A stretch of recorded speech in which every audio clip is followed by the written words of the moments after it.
Apps तारामंडल एक ऐसा नक्षत्र जो स्वर्ग के परिंदे जैसा दिखता है, लेकिन बिना पैरों के। इसका नाम एक ऐसे पक्षी से आया है जिसे कभी ज़मीन पर चलते नहीं देखा गया, बस उड़ते हुए ही देखा गया है।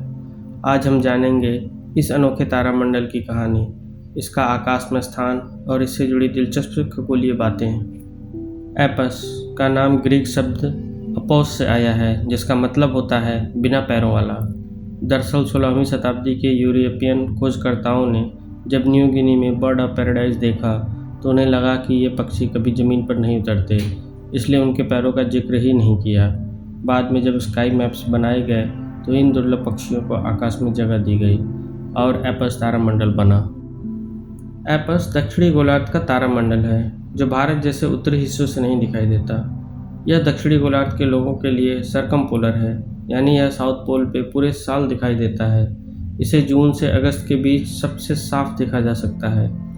एपस दक्षिणी आकाश में ऑक्टेंस और ट्रायंगुलम ऑस्ट्राले तारामंडलों के पास स्थित है। एपस में कोई बहुत चमकीले तारे नहीं हैं, लेकिन कुछ दिलचस्प नाम जरूर हैं। अल्फा अपोडिस सबसे चमकीला तारा, नारंगी विशालकाय तारा, लगभग 410 प्रकाश वर्ष दूर। गामा अपोडिस एक पीला विशालकाय तारा जो अल्फा से थोड़ा कम चमकदार है। डेल्टा अपोडिस यह एक डबल स्टार सिस्टम है, यानी दोनों तारे पास पास घूमते हैं। एपस क्षेत्र में कई डीप स्काई ऑब्जेक्ट भी हैं, जैसे NGC 6101 एक गोलाकार तारा समूह जो लगभग 47,600 प्रकाश वर्ष दूर है। दूसरा IC 4499 एक और गोलाकार तारा समूह जिसे टेलीस्कोप से ही देखा जा सकता है। यह तारामंडल उन जगहों में से एक है जहां वैज्ञानिक पुराने तारों के समूहों का अध्ययन करते हैं।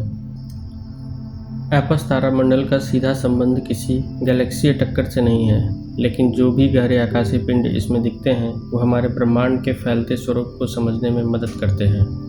एपस तारामंडल खगोलीय इतिहास और दक्षिणी गोलार्ध की विविधता को दर्शाता है। यह हमें दिखाता है कि कैसे पृथ्वी के हर कोने से अलग अलग तारामंडल देखे जाते हैं और कैसे संस्कृति और खोज एक साथ मिलकर ब्रह्मांड के नक्शे बनाते हैं। जब कभी आपको दक्षिणी गोलार्ध के आकाश में देखने का मौका मिले तो एपस तारामंडल को ज़रूर खोजें। यह एक उड़ते हुए पक्षी जैसा दिखता है, लेकिन अपने भीतर ब्रह्मांड के गहरे रहस्यों को समेटे हुए है।